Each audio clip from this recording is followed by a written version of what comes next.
All right. So here we go. Weatherby, let's talk about money. Money. I am here, if you guys are recording, to provide try to debunk 3 of the things that I see people say about Indivisible all the time. Oh, yes. Are you ready? Yeah. Okay. So here's the first one. $1.5 million is a lot of money. I realize that asking for it all at once is not asking for it in bite-sized chunks, but we couldn't make the whole game for bite-sized chunks, so we decided very specifically not to do that. Because we don't want to do the thing where it's like, we raised $500,000, now we can make the first third. That sort of sucks. But anyway, so people saying $1.5 million is a lot of money. I thought we went through this pretty well on Skullgirls, but I guess we didn't, so I'm going to do it again. And I have new examples that are not fighting games this time. Are you ready? All right. All right. Shoot. So the federal poverty level, okay? The federal government defining you should make more than this or else we are going to put you on monetary aid is $20,000, okay, per year.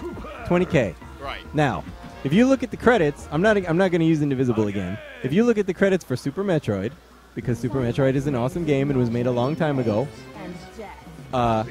you subtract all of the people who are obviously not part of the team, like the Nintendo Central developers and all that stuff, you end up with 23 people.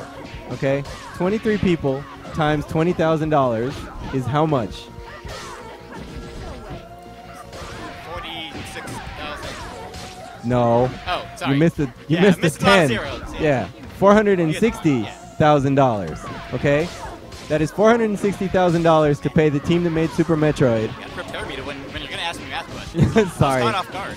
For 1 year. Okay? Now, Super Metroid was in pre-production / approval phase for 1 year, and then was in production for 2 years, all of which can be found on the Wikipedia page. If you multiply $460,000 times 3, what do you get?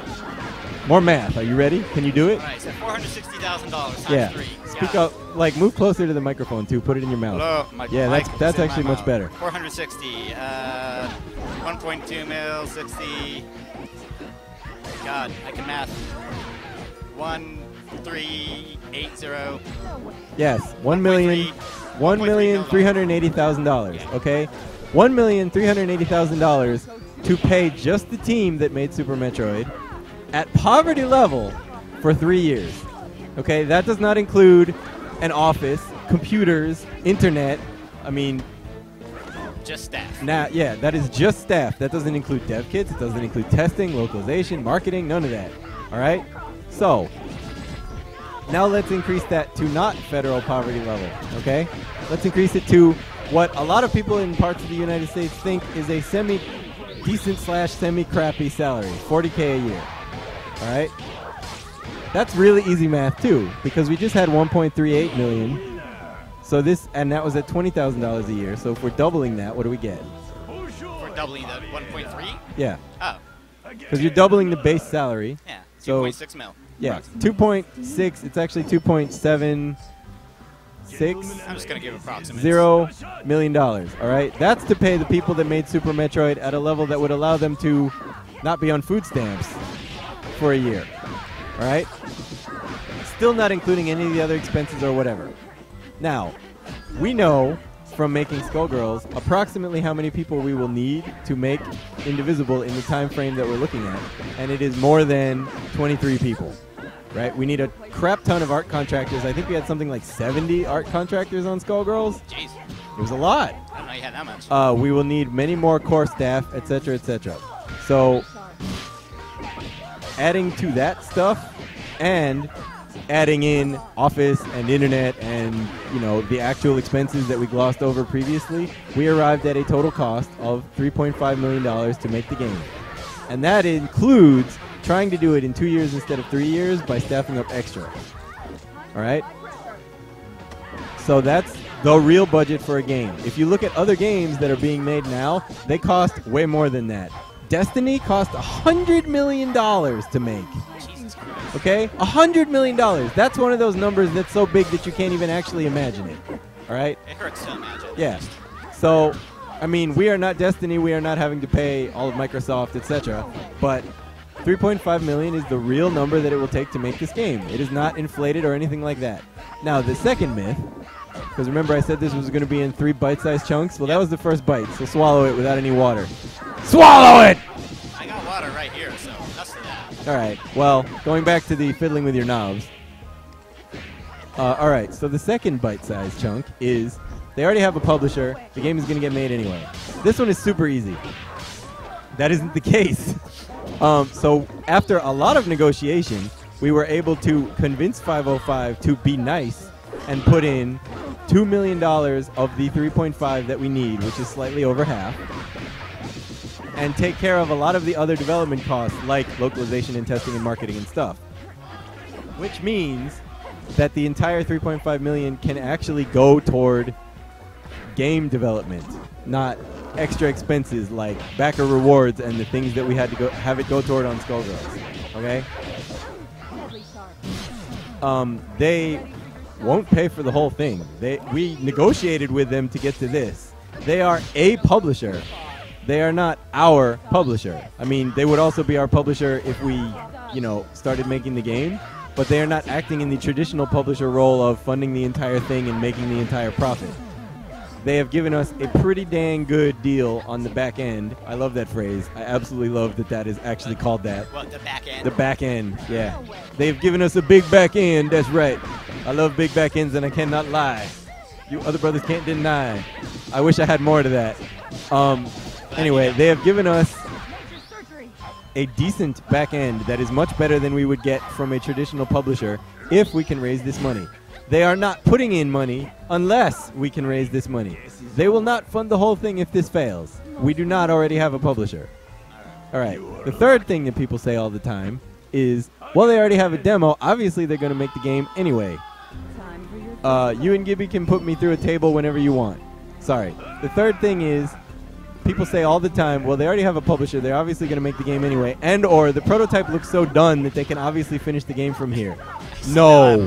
That prototype was the result of 3 months and about 1 week of super intense work by a very small team of people. That does not translate into an entire RPG. There are no cutscenes. There is no plot. I mean, we have a plot, but there is no implementation of a plot. There is a level that is modeled at not the level that we would like to model the final game. There are 4 playable characters. We want to have way the hell more than 4. Okay? Having a prototype does not mean that the game is getting made in any way. It means that instead of spending 3 months making a campaign and trying to convince you that we could do something cool, we spent 3 months making something that we think is cool, that you can play and think is cool. We are trying to do this the most absolutely transparent way that we can out of everything that you have seen from a Kickstarter. Just like the Skullgirls Kickstarter, a crowdfunding drive. Kickstarter has become like Kleenex where everybody uses it. Also, I would like to point out that our crowdfunding drive on Indiegogo is not flexible funding. If we do not make the goal, none of it is kept. All of it is given back to the people who said that they would support us, and we go cry and disband the company. I mean, we are trying to do this as honestly and normally as we possibly can. And we are meeting exactly the same resistance as if we hadn't tried to do that, which is really frustrating. So the reason I'm saying this, wow, that was a nice dodge and a poor punish. The reason that I'm saying this is because I hope people were recording that. I hope people will put this on YouTube, and I hope people will distribute it to everybody. We are attempting to run one of the more honest crowdfunding campaigns that has ever been run. We're showing you exactly what we want to make. We do not have funding anyway, and I am kind of annoyed that so many crowdfunding drives at this point have had like 90% of their funding from investors already and just used it as an interest gauge, because that basically killed our ability to say we don't have a publisher and this is not an interest gauge, because people look at it and they go, Bloodstained was $500,000. Why are you guys $1.5 million? Bloodstained is $5 million. Bloodstained is $5 million. It's not $500,000. They had $4.5 million of funding already. Ugh.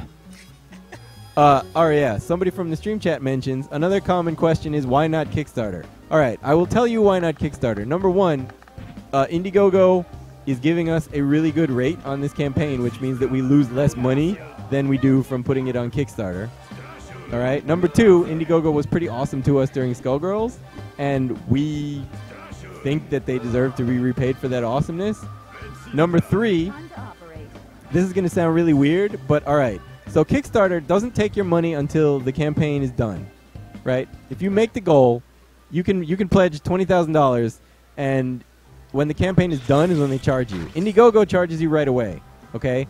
A lot of people don't like that because they are using the American credit card mentality of, well, I want to put money in that I don't actually have, so I'll pledge to this Kickstarter, and then assuming that I have it later, I will pay that. We, as the crowdfunding drivers, what was the term for that actually be? We, as the people that are running the campaign, like that Indiegogo, yeah, we as the campaigners, sure. Vote for me! Yeah, 4 more years! I can't see the thumbs up. Ain't no party like a grand old party! Thank you, KG Tang. Alright. We as the campaigners like that Indiegogo takes your money right away because we know that when the campaign succeeds, we are going to actually get that money. Okay? That is a plus. If half the people that pledge for a Kickstarter campaign don't actually have that money when it succeeds, then that campaign only gets half that much money, even though it succeeds. We like that they take your money right away because it means that we know the money is there. Commitment. Like, yeah, I mean, that's good to me. That's good for us because it means that we know that what is going to happen is actually going to happen. Another reason we went for Indiegogo that turns out to not have been true yet, but might eventually, is that Kickstarter only pays you when the campaign is over. If you reach your goal early with Indiegogo, even if it's a fixed funding campaign, they will pay you pretty damn quickly. They did on Skullgirls. We started working on Squiggly with the money from Squiggly after like 3 days. Nice. Right? Kickstarter, we would have had to wait the whole month. So if we had started this campaign and blown it out of the water in the first 24 hours, we could have started working on the game right away. There are certain things that Indiegogo has done that are less awesome than the things that, wow, nice drop, than the things that Kickstarter has done, but a lot of the stuff that they do on their platform makes decent sense from the campaigner's perspective. So that's why. They also made it a lot easier to upgrade your perks. Yeah, well, they fixed a lot of the problems that the Skullgirls campaign had. They made it a lot easier to upgrade your perks. They don't offer add-ons, all that stuff. But, like, from the campaigners' side, they do some things that turned out to be really nice. I mean, for example, if, like, 10% of the people who pledged, doesn't sound like a lot, right? But if 10% of the people who pledged didn't actually have the money when the campaign succeeded, yeah, then we'd be $150,000 less at the end. Verdant is dancing to our side here because we just reached $300,000. Thank you, everybody. Yeah, so I mean that's the thing is like, if we don't make this, then we're not going to make the game. And we have given you as much of an honest budget as we could. I've seen a bunch of people talk about the fact that the pie chart on the crowdfunding page is not divided up super amazingly like Skullgirls was, and I will tell you exactly why that is. Skullgirls had a bunch of separate expenses in it, like backer rewards and testing and localization and all that stuff. We don't have that in this pie chart because if the crowdfunding makes it, 505 has agreed to pay for that stuff. They don't want us to say that on the crowdfunding page for legal reasons because I guess other companies have gotten in trouble for that kind of thing, which is a little bit weird, but yeah. So the pie chart is divided up exactly the way that it will actually be divided up, which is Indiegogo takes their fee, and then we get the rest of it to actually make the game with. And as a last thing that I'm going to mention, this is going to sound super weird to some of you, but whatever, I'm totally going to mention it. Are you guys filled with Indiegogo messages? I sent a message about a week ago about upgrading perks. To us at Indiegogo, I don't run that account, but I will tell them to look for it. I think you can upgrade your perks by adding the money that's needed to the next one. They just, for some reason, if you didn't initially choose a perk, they don't let you add one later? I think what it was, I know someone explained it a couple of days ago, is you get the perk you want and they refund you your previous perk. Okay. I guess that's kind of annoying. Yeah, someone was posting it. They had the links to it. Yeah. Well, I mean, all right. So, I mean, both platforms, Kickstarter and Indiegogo, are not without their problems, but actually getting all of the money that was pledged was a really big one. Oh, yeah. So the last thing I'm going to say is this. Because I know that there are people out there. I know it. Wow, these are interesting pain wheel combos. Is this stuff? Oh, that's Tech X? Those are pretty cool. Okay, so... All right. Because I know there are people out there that are saying this, because I've seen people out there be saying that on some of the worst sites on the internet, but... All right, I've seen people saying, why are you even asking for a real salary? You should just be thankful that you get to work on the thing. Yeah, so let me explain to you. Yes, I've seen that a ton of places. I have seen this as well. I've seen a ton of that places. So let me explain something to you. All right, let me put this in the context of your life. Whoever you are that is out there, oh, he let the armor go too soon. No, hit it after it was active. Let's say you got a job working at an amusement park and you really loved working at an amusement park. And somebody came up to you and said, why are they paying you this much to work at an amusement park? You're enjoying it. You should just be making barely minimum wage. Yes, people actually say this. People are incredulous in the stream chat too, I guess. You don't deserve to have perks for what you're doing. Because you are doing a thing that makes you happy doesn't mean that you deserve to make nothing. And for the people who are curious, like, I guess this will be a fourth soundbite, whatever. But so for the people who are curious, let's do some very, very quick math. Okay, Skullgirls, we said $250,000 a character, right? A character was supposed to take about 3 months. If you multiply that, that is 4 characters a year, or $1 million a year to make Skullgirls, okay? If you multiply that by 2 years, that's $2 million. That was not enough for us to survive. I, personally, am down over $45,000 since starting to work on Skullgirls. Okay, that includes getting paid at Reverge and getting paid for the Indiegogo that we did. I am taking not only a pay cut, but a loss to do most of this stuff. I can't afford to do that anymore. Additionally, I am a game developer, a programmer with lots of experience who worked on things like Star Wars Battlefront 2 and Skullgirls, which I guess I have to mention in this context. I'm a programmer with over 10 years of experience. I have been a lead, I have been a senior, I have been a design director. If you look at the game developer salary survey, okay, the farthest category they have is with 6 years of experience. And if you look at that from last year, programmers with 6 years of experience were making, on average, $160,000 a year. All right? That's average, which means half of them made more than that. All right? $160,000 a year on average. And I am losing money to work on Skullgirls. And I am barely breaking even with what I have requested from Indivisible. All right? We are making sacrifices to work on this project because this is the thing that we want to do, because it is not funded by a giant company, and we don't have to listen to a board of directors telling us to make the sequel to something that we didn't like in the first place. We are taking pay cuts to do this kind of thing. So, yeah, I mean, I really don't know what else to say to that. I'm done.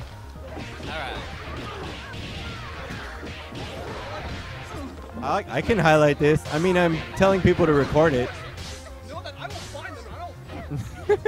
Dude, nah, I saved my favorite comment. Yeah, Verdon is really upset.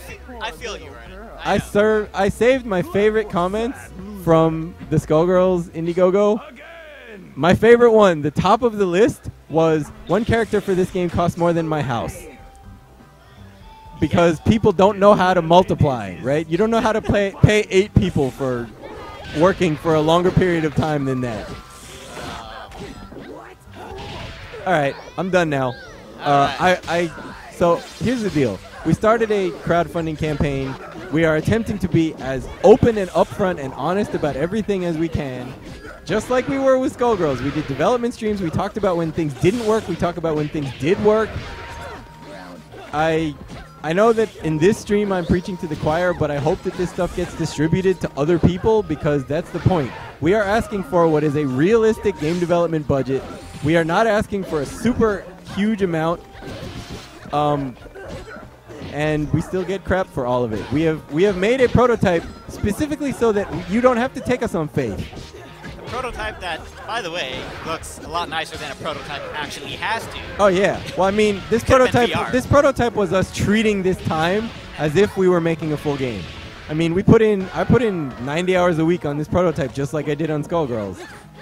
Like, we want people to see that we are capable of doing the things that we said we were capable of doing. So we did them instead of just promising to you that we were going to do them. We don't have, not to mention any names, but we don't have something like 6 producers on this project that aren't doing anything. All right. Following up what they said, I mean, you guys are also very... Oh, and I mean, in case I didn't make the point, the prototype is not just available to backers, it's available to everybody. Yeah. We want you to know what you're getting into before you back the campaign at all. Right? You don't have to give us any money in order to play the prototype. But if you do play the prototype and you like it, it would be nice if you would give us money, because if you don't, there won't be any more. Yep. I kind of resent when people say there is a prototype, this game is obviously getting made. These people were willing to work. I mean, what they're actually saying is these people were willing to work for peanuts really, really hard for a short period of time so that they didn't have to lie to you and promise you things. So obviously they're going to finish it. Like, I seriously resent that. All right, I'm done being angry, but there you go. Following up what they're saying, you guys are also very open to the community. You're easy to get a hold of and contact for questions. Like, yeah, I'm right here. I sit here every week. You're literally here. Render and Peter, they're always on Twitter. They're active. He's also on YouTube, answering every single comment. I actually saw him. Yeah. Answering like every single comment on the Game Grumps page. Like, you guys are active. Game Crumps? Nice. The Game Crumps. Crumps of games. Anyway, so that's the thing. Yeah. You can't be any more open.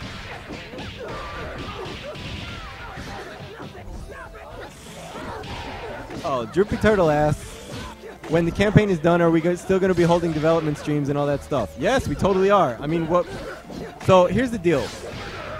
We could have gone to publishers with the prototype specifically and said, hey, you want to fund this game? We totally want to make this game. 2 things would have happened if it was paid for by a larger company. 2 things would have happened. Number 1, that larger company would be in charge of content. And if they told us to make the main character a white male, then we would have to make the character a white male, because that's what the people who are paying our salaries would want. The second thing that would happen is non-open development, right? We wouldn't be able to stream things. We wouldn't be able to show betas. We wouldn't be able to take it places. We wouldn't be able to answer community questions, because all of that would have to go through the other company. 505, I wish I could explain to you what a big deal this is. 505 has agreed to put money behind this project if it succeeds and still let us do that stuff. To a company that is not used to working with crowdfunding, that's a huge deal. Like, having them agree to basically us being able to decide what we show and what we say, that's a huge deal. Companies are very protective of that kind of thing because it's really, really easy to tarnish your image if you say the wrong thing. Who's playing right now? Sorry. Player 1 is Red Mage. Player 2 is Tech Axe, right? Red Witch. She upgraded. Red Witch? Oh, she upgraded. Okay. Level 20 Red Mage. Will Lab Zero get enough from sales to keep yourself above water after this is done? Yeah.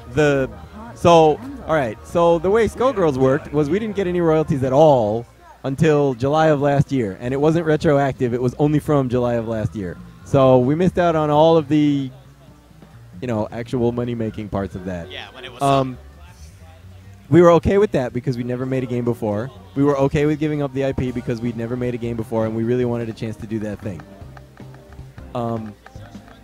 With Indivisible, not only do we retain some IP, so part of it is the deal gets better for us the more money we raise.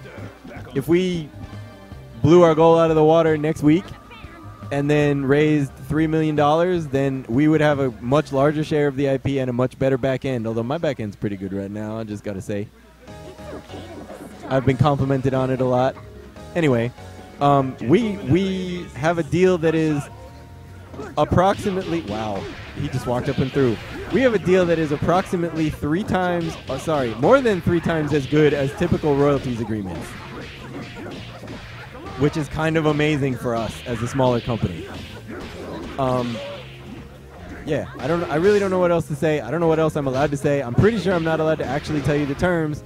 Again, if this was just us, yeah, we would totally tell you the terms right now. But since we are dealing with a larger company, they need to make sure that we don't say anything that will get them in legal trouble or piss off their lawyers or whatever.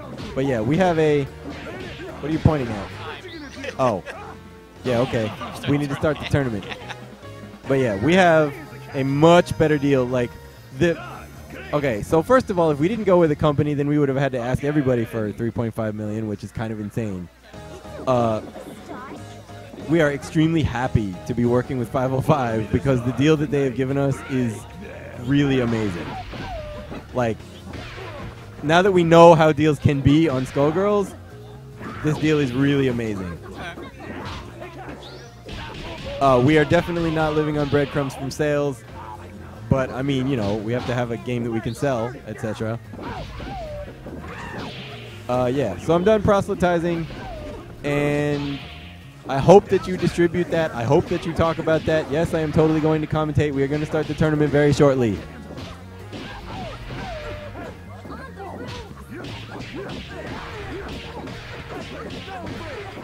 right. I have to go talk to someone. I'll be right back.